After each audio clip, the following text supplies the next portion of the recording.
Mga kababayan, may buntag niyo diya. May hapon man o gabi man ug asa man ka nga sulok ng mundo. Atong isgutan may tungod aning pag patawag ni VP Sara sa biyahe, no? Wala ta kay balo kung mo-attend ba si Sara o dili.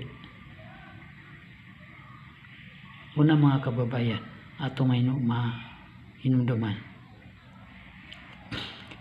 nga si Sara gipatawag na matud pa sa balita, no? Unsa kay plano ani nga sitwasyon gi-confirm kani ni Banat Bay nga gipatawag kuno sa NBI.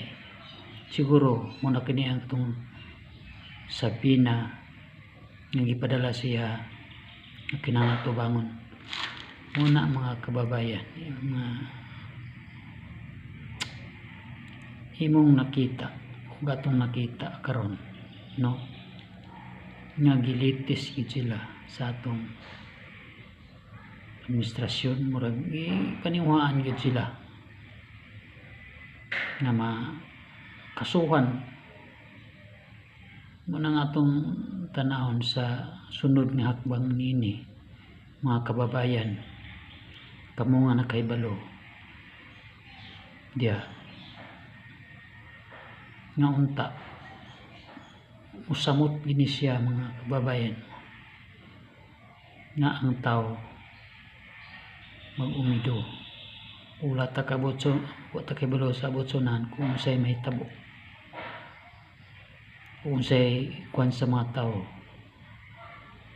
nga kini nga hitabo karon tungod kay hinahinay yun nga unta kung gusto sila og kayuhan dapat atubangon kanang problema sa atong nasod.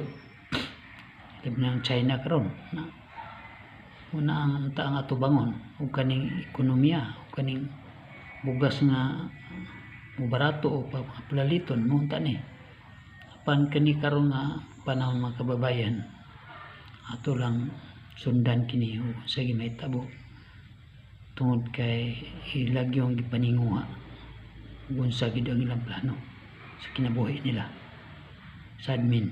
Mga daghang salamat ako nakatanaw nini nga live sa YouTube. Mga ka-YouTuber, paminaw kamo.